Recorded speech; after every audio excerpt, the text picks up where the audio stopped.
இன்னைக்கு டிஷ்வாஷர் பத்தின என்னோட ரிவ்யூ தான் உங்க கூட ஷேர் பண்ண போறேன். நிறைய பேர் கேட்டிருந்தீங்க டிஷ்வாஷர் ரிவ்யூ. நான் ஏன் இதை டிலே பண்ணி போடுறேன்னா, இப்போதான் நான் ஆல்மோஸ்ட் 30 டேஸ் யூஸ் பண்ணியிருக்கேன். ஸோ ரிவ்யூஸ்க்கு சொல்றதா இருந்தால் யூஸ் பண்ணி பார்த்துட்டு சொல்லணும் அப்படிங்கிறதுக்காக தான் வெயிட் பண்ணிட்டு இருந்தேன். ஸோ 30 டேஸ் யூஸ் பண்ணதுக்கு அப்புறமா உங்களுக்கு நான் கொடுக்குற ஃபுல் ரிவ்யூ. இந்த வீடியோவில் வந்து ஆல்மோஸ்ட் ஆல் டீட்டெயில்ஸ், நீங்கள் முக்கியமாக தெரிஞ்சுக்க வேண்டிய டீட்டெயில்ஸ் எல்லாமே ஷேர் பண்ணியிருக்கேன். ஸோ வீடியோ ஃபுல்லாக பாருங்கள், அப்போ தான் உங்களுக்கு வந்து யூஸ்ஃபுல்லாக இருக்கும். நீங்கள் வாங்கலாமா வேண்டாமா அப்படிங்கிறத வீடியோ ஃபுல்லாக பார்த்துட்டு கண்டிப்பாக நீங்கள் டிசைட் பண்ணலாம். இது வந்து நீங்கள் வாங்கலாமா, நான் என்ன சஜஸ்ட் பண்ணுவேங்கிறதையும் இதில் கடைசியில் சொல்லியிருக்கேன். ஸோ ஃபஸ்ட்டு வந்துட்டு லோட் பண்ணுறது எப்படின்னு உங்களுக்கு காட்டிடுறேன். இந்த பாத்திரம் பார்த்தீங்கன்னா நான் காலையில் சமைச்சது அண்ட் மதியம் சமைச்ச பாத்திரம் மட்டும் இருக்குது. அன்றைக்கி நைட் நாங்கள் வந்து வெளியில் போயிட்டோம், என்னோட மாமியார் வீட்டுக்கு போயிருந்தனால நைட் வந்து அங்கேயே டின்னர் சாப்பிட்டோம். ஸோ வந்து 2 வேளை பாத்திரம் வந்து சிங்கில் போட்டு வச்சுருக்கேன்.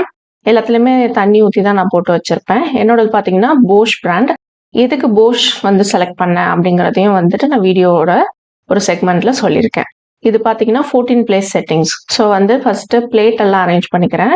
எல்லாமே ஆல்ரெடி தண்ணியில் தான் போட்டு வச்சுருந்தேன். அது மாதிரி ஃபுட் வேஸ்ட்டோடலாம் வந்து நீங்கள் பாத்திரத்தை உள்ள அடுக்கக்கூடாது. ஃபுட் வேஸ்ட் எல்லாத்தையுமே வந்துட்டு தனியாக டஸ்ட்பினில் போட்டுட்டு தண்ணி மட்டும் ஊற்றி வச்சுருந்தேன். அதே மாதிரி குக்கர் மூடி வைக்கும் போது நான் சில பேர் வைக்கக்கூடாதுன்றாங்க, சில பேர் வைக்கலான்றாங்க. பட் நான் வச்சுட்டு தான் இருக்கேன், நல்லா தான் இருக்குது.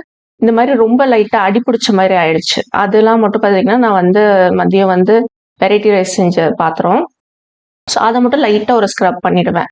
ஸோ அப்போ தான் இன்னும் நல்லா க்ளீன் ஆகிடும் அப்படிங்கிறதுனால ரொம்ப கூட ஸ்க்ரப் பண்ணல. சும்மா லைட்டாக அந்த நல்லா ஒட்டியிருந்ததை மட்டும் ஸ்க்ரப் பண்ணி விட்டேன். ஏன்னா அது ஆயிலோடு இருக்கனால சில சமயங்களில் எண்ணெய் பிசுக்கு ஒட்டிக்குது, அதனால பண்ணுறேன். சில பேர் ரின்ஸ் பண்ண வேணாம்னு சொல்லுவாங்க, சில பேர் வந்து குக்கர் மூடி வைக்காதீங்கன்னு சொல்லுவாங்க. எனக்கு வந்து நான் எல்லா சில்வர் பாத்திரமும் வைக்கிறேன்.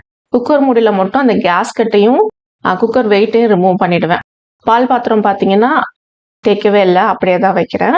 சின்ன சின்ன பவுல்ஸ் அதெல்லாத்தையும் வந்துட்டு மேலே உள்ள ரேக்கில் வந்து வச்சுக்கலாம். இந்த மேலே உள்ள ரேக் மட்டும் உங்களுக்கு அட்ஜஸ்டபிளாக இருக்கும். இதில் வந்து இன்னும் கொஞ்சம் நிறையா பாத்திரமும் நான் வச்சுருக்கேன். என்கிட்ட இருக்க இன்னும் 2 கடாய், அதுக்கப்புறம் ஃப்ரை பேன், இது எல்லாமே வச்சுருக்கேன்.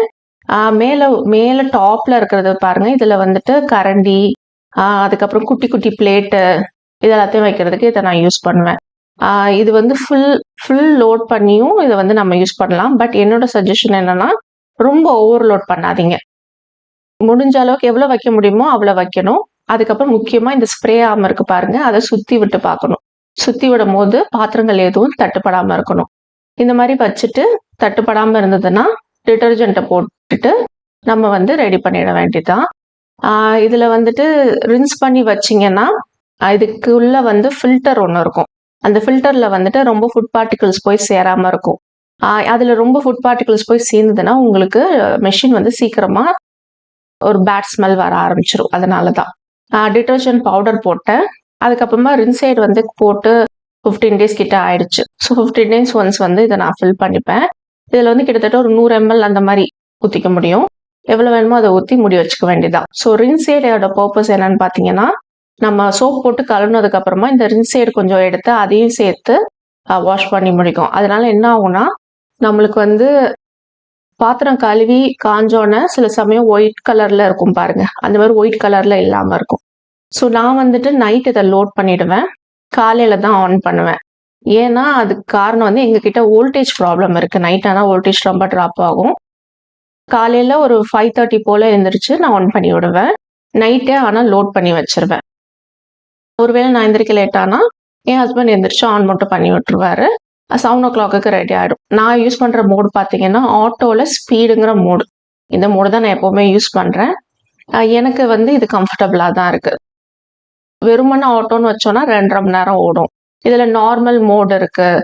அதுக்கப்புறமா வந்து இன்னும் இன்டென்சிவ் கடாயின்னு இருக்குது. எக்கோன்னு ஒன்று இருக்குது. எக்கோலாம் பார்த்தீங்கன்னா 4 மணி நேரம் ஓடும். இது பார்த்தீங்கன்னா காலையில் 7 மணிக்கு மேலே ஆயிடுச்சு. ஸோ பாத்திரம் எல்லாமே வந்து நல்லா வாஷ் ஆகிடுச்சு. பார்த்தீங்கன்னா சூடாக இருக்கும் பாத்திரம். நீங்கள் உடனே ஓப்பன் பண்ணாமல் கொஞ்சம் நேரம் விட்டு ஓப்பன் பண்ணுறது தான் வந்து உங்களுக்கு பெட்டராக இருக்கும். ஏன்னா நல்ல சுடு தண்ணியில் நல்லா வாஷ் பண்ணி ஸ்டீம் வச்சு காய வச்சு உங்களுக்கு இருக்கும். உங்களுக்கு பார்க்கவே ரொம்ப பளபளன்னு இருக்க மாதிரி உங்களுக்கு லிட்ரலாக நீங்கள் ஃபீல் பண்ணுவீங்க. அதுவும் நீங்கள் புதுசாக வாங்கின பாத்திரத்தெல்லாம் வந்து பல வருஷத்துக்கு நீங்கள் புதுசாகவே வச்சுக்கலாம். அந்த மாதிரி நீட்டாக பளபளன்னு வாஷ் பண்ணி கொடுக்கும். அந்த விதத்தில் எனக்கு வந்து ரொம்ப பிடிச்சது. அதோட நான் வந்து உங்களுக்கு வீடியோவில் காமிச்சிருக்க பாத்திரம் வந்து ரொம்ப கம்மியாக தான் நான் போட்டிருக்கேன். ஆக்சுவலாக இன்னும் கொஞ்சம் கூடவே போடலாம். அதுக்குன்னு ரொம்ப ஓவர்லோட் பண்ணிங்கன்னா ஒழுங்காக ஒர்க் ஆகாது. எனக்கு வந்து ஃபர்ஸ்ட் டைம் நான் யூஸ் பண்ண ஆரம்பிக்கும் போது எப்படி லோட் பண்ணுறதுன்னே தெரியல. அது வந்து ஒரு செட்டுக்கு நான் வந்து கம்ஃபர்டபுளான ஒரு செட்டுக்கு ஃபார்ம் ஆகிறதுக்கே எனக்கு ஒரு 10 days பக்கம் ஆணுச்சு. ஒவ்வொரு மாதிரியா ஒரு டைம் ரொம்ப ஓவர்லோட் பண்ணிட்டேன். இன்னொரு டைம் பார்த்தீங்கன்னா ரொம்ப கம்மியாக வச்சுட்டேன். இந்த மாதிரி மாற்றி மாற்றி வச்சு அதுக்கப்புறம் தான் ஒரு கம்ஃபர்டபுள் ஸ்டேஜுக்கு நான் வந்து செட் ஆனேன். ஸோ அதெல்லாம் நான் செட் ஆனதுக்கு அப்புறமா தான் உங்களுக்கு ரிவ்யூ வீடியோ போடணும் அப்படின்ட்டு தான் போட்டேன். இதில் நான் பால் பாத்திரம் காட்டினேன் பார்த்தீங்களா, அவ்வளோ காஞ்சி போய் நல்லா ஃபுல்லாக ஒட்டியிருந்தது. டீ பாத்திரமும் அதே மாதிரி தான். நீங்கள் அப்படியே வச்சாலும் அது ஒன்றும் ஆகாது. நல்லா நீட்டாக வாஷ் பண்ணிடும். ஏன்னா சுடுதண்ணியில் வந்து ஃபுல்லாக ஸ்ப்ரே பண்ணி வாஷ் பண்ணனால உங்களுக்கு வந்து ரொம்ப க்ளீனாக வாஷ் பண்ணி கொடுக்குது. அதுக்கப்புறம் பாத்திரம் எல்லாம் கழுவுனதுக்கப்புறமா காலைல நீங்கள் எடுத்து எல்லாத்தையும் டேரெக்டாக உங்கள் கபோர்ட்லேயே நீங்கள் வந்து அரேஞ்ச் பண்ணி வச்சிடலாம். ஸோ லோடிங் அன்லோடிங் வந்து தான் ஃபஸ்ட்டு பார்த்தோம். அடுத்தது சில கீ பாயிண்ட்ஸ்லாம் பார்த்துடலாம். நம்மளுக்கு இதுக்கு தேவையானது பார்த்தீங்கன்னா சால்ட்டுன்னு ஒன்று தேவைப்படும். சால்ட் எதில் போடுறது அப்படின்னு நான் சொல்கிறேன். இது வந்து 30 days ஒன்ஸ் வந்து ஃபில் பண்ணுற மாதிரி எனக்கு வந்தது. இது வந்து 1 kg பேக். அமேசான்லேயே இதெல்லாம் கிடைக்குது. நான் வந்து எப்படி வாங்கினேன்னா சால்ட் மட்டும் தனியாகவும் வாங்கலாம். 5 கிலோ வந்து 600-700 ரேஞ்சில் கிடைக்கும். இல்லை 1 கிலோ சால்ட்டு, ரின்சேடு, அதுக்கப்புறம் 1 கிலோ டிட்டர்ஜென்ட், இது 3 சேர்த்து 700 கிடைக்குது. நான் அது மாதிரி தான் ஃபஸ்ட்டு வாங்கினேன். அதுக்கப்புறம் சால்ட் மட்டும் தனியாக பூஷ் சர்வீஸ் சென்டரே இருக்குது இங்கே, அங்கே போய் வாங்கிட்டேன். டேப்லெட்ஸ் வந்துட்டு எனக்கு யூஸ் பண்ண விருப்பம் இல்லை. ஃபஸ்ட் டைம் நான் போடும்போது டேப்லெட் தான் யூஸ் பண்ணேன். டேப்லெட் என்ன ஆச்சுன்னா ஒழுங்கா கரையாமல் அங்கங்கே ஒட்டிகிட்டு இருந்துச்சு. ஸோ எனக்கு அது வந்து சாட்டிஸ்ஃபைடாக இல்லை. ஸோ அதனால டேப்லெட் வேணால் டிட்டர்ஜென்ட்டை யூஸ் பண்ணிக்கலாம் அப்படின்னு டிசைட் பண்ணிட்டேன். அதுக்கப்புறம் வாட்டர் கன்சப்ஷன் வந்து நிறைய பேர் கேட்பீங்க. ஆக்சுவலாக நீங்கள் கூகுளில் சர்ச் பண்ணி பார்த்தீங்கன்னா என்ன தெரியும்னா, நம்ம கையில் கழுவுறதை விட டிஷ்வாஷர் வந்து கம்மியான அளவு தான் தண்ணி எடுத்துக்கும். அதோட இன்னொன்று ரொம்ப முக்கியமான பாயிண்ட்டு, சுடுதண்ணியில் கழுவி நீட்டாக காய வச்சு ஸ்டீம் பண்ணி கொடுக்கறனால ரொம்பவே உங்களுக்கு ஹைஜீனிக்காக இருக்கும். அடுத்து எலக்ட்ரிசிட்டி பார்த்தீங்கன்னா எனக்கு ரொம்பலாம் அதிகமான மாதிரி தெரியல. நாங்கள் 1 மாதமாக தான் இந்த வீட்டில் இருக்கோம். ஸோ 2 மாதம் இருந்து பில் வந்ததுக்கு அப்புறமா உங்களுக்கு சொல்கிறேன். அண்ட் நாங்கள் ஃபேஸ் பண்ண ப்ராப்ளம் வோல்டேஜ் ட்ராப் ஆகும் எங்களுக்கு நைட் ஆனால் இந்த ஏரியாவில். ஸோ ட்ராப் ஆகிறனால மிஷினில் எந்த ப்ராப்ளமும் வரக்கூடாது அப்படின்ட்டு நாங்கள் எக்ஸ்ட்ராவாக ஸ்டெபிளைசர் வாங்கி யூஸ் பண்ணுறோம். இந்த ஸ்டெபிளைசரும் நாங்கள் வாங்கின அதே மல்லிகா எலக்ட்ரானிக்ஸ் அண்ட் ஃபர்னிச்சர் கடையிலேயே வாங்கினோம். போஷ் எங்கே வாங்கினோமோ அங்கே தான் வாங்கினோம். 3000 சம்திங் ரேட்டுக்கு இந்த ஸ்டெபிளைசர் நாங்கள் வாங்கினோம். மிஷின் 50,000 ரூபாய்க்கு வாங்கிட்டு வோல்டேஜ் ட்ராப்னால போயிடக்கூடாதுங்கிறதுக்காக ஒரு சேஃப்டி பர்பஸ்க்காக தான் ஸ்டெபிளைசர் போட்டிருக்கோம். அது கம்பல்சரி வாங்க சொல்லலை, நாங்கள் வாங்கணும் அப்படிங்கிறதுக்காக வாங்கினோம். அடுத்து பார்த்தீங்கன்னா ஃபில்டர் இருக்கும். அது பக்கத்தில் ஒரு மூடி இருக்குது பாருங்கள், அதில் தான் சால்ட் போடுறது. 1 கிலோ அதில் போட முடியும். அது பக்கத்தில் இருக்கிறது தான் ஃபில்டர். அதை வந்து நீங்கள் 15 days ஒன்ஸாக அதை எடுத்து க்ளீன் பண்ணணும். ஜஸ்ட் டேப் வாட்டரில் நீங்கள் வாஷ் பண்ணாலே போதுமானது. இது வந்து க்ளீனாக இருக்கிறதுக்கு காரணம் என்னென்னா, நான் வந்து சாப்பாடு எல்லாத்தையும் வலிச்சு போட்டுட்டு அதுக்கப்புறமா நம்ம போடுறதுனால தான். அதே மாதிரி டிஷ்வாஷரையும் வந்துட்டு நம்ம குறிப்பிட்ட நாளுக்கு ஒரு வாட்டி வினிகர் மட்டும் வச்சு ஒரு எம்டி சைக்கிள் ஒன்று ரன் பண்ணி விடணும். எப்படி வாஷிங் மிஷின் எப்படி க்ளீன் பண்ணுவோம் நம்ம எம்டி சைக்கிள், அந்த மாதிரி டிஷ்வாஷரையும் வந்துட்டு க்ளீன் பண்ணணும். ஸோ ஏன் போஷ் செலக்ட் பண்ணேன் அப்படின்னு பார்த்தீங்கன்னா, என்னோட சாய்ஸ் வந்து 2 இருந்தது. ஒன்று எல்ஜி இல்லைன்னா போஷ். எல்ஜியில் என்ன சொன்னாங்கன்னா டிடிஎஸ், அதாவது சால்ட் வாட்டரில் இருக்க சால்ட் கண்டென்ட் வந்து ஒருவேளை அதிகமாக இருந்தது அப்படின்னா நீங்கள் வந்து எல்ஜி யூஸ் பண்ண முடியாது அப்படின்னு நிறைய ரிவ்யூஸ் பார்த்தேன். ஸோ போஷ் வந்து எனக்கு ஆல்ரெடி வாஷிங் மிஷின் வச்சுருக்கோம், அந்த பிராண்ட் நல்லா தான் இருக்குது. சரி ஓகே போஷே வாங்குவோம் அப்படின்னு சொல்லிட்டு வாங்கினோம். அண்ட் போஷோட மாடல் நேமும் ரேட்டும் வந்து உங்களுக்கு ஸ்க்ரீனில் கொடுத்துருக்கேன், ப்ளஸ் டிஸ்கிரிப்ஷன் பாக்ஸ்லேயும் உங்களுக்கு கொடுத்துருக்கேன். இதோட எம்ஆர்பி ரேட் பார்த்தீங்கன்னா 73,000 வரும். நாங்கள் வாங்கின ரேட் வந்து 57,000. ஜான்வரியில் ஆஃபர் போக 57,000க்கு வாங்கினோம். எங்களுக்கு வந்து டிடிஎஸ் எவ்வளோ இருந்ததுன்னா, கரெக்டாக அந்த லெவல் அந்த நம்பர் சொல்லுவாங்க, அந்த மாதிரி நம்பர் எங்களுக்கு சொல்லலை, மீடியம் லெவலில் இருக்குது அப்படின்னு சொல்லிட்டு எக்ஸ்ட்ராவாக ஒரு ஃபில்டர் மட்டும் மாட்டி விட்டாங்க. அந்த ஃபில்டர் வந்து ஒரு 1800க்கு, தண்ணி வர இடத்துல சின்னதாக ஒரு ரவுண்டாக ஒன்று இருக்கும், அதை மட்டும் மாட்டி விட்டாங்க.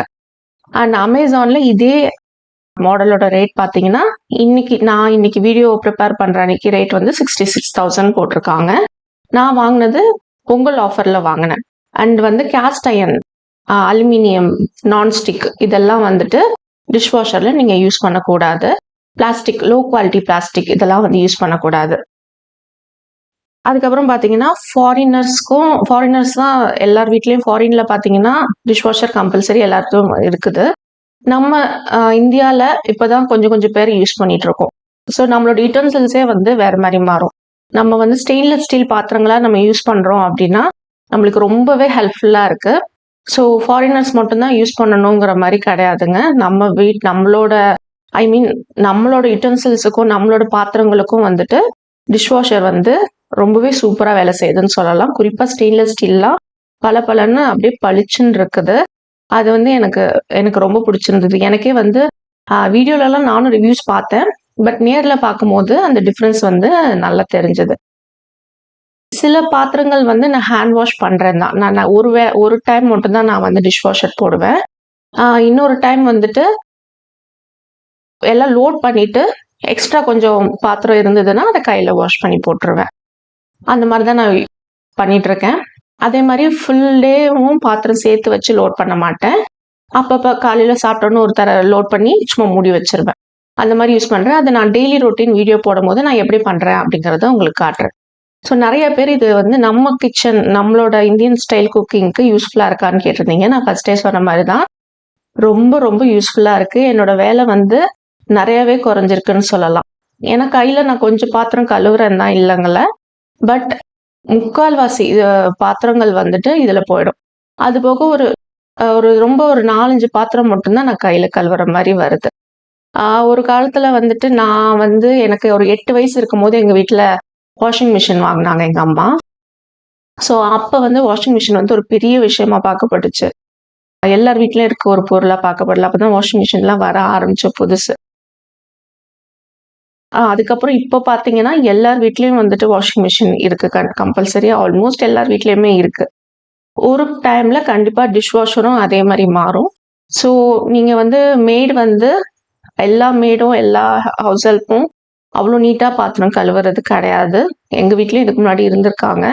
ஸோ அதுக்கு பதிலாக ஒரு 57,000 நம்ம இன்வெஸ்ட் பண்ணி இந்த டிஷ்வாஷர் வாங்குறதுல ஒரு நல்ல இன்வெஸ்ட்மெண்ட் அப்படின்னு தான் என்னை கேட்டால் நான் சொல்லுவேன். ஸோ வீடியோ பிடிச்சிருந்தா லைக் பண்ணுங்கள், சப்ஸ்கிரைப் பண்ணுங்கள். தேங்க்யூ ஃபார் வாட்சிங்.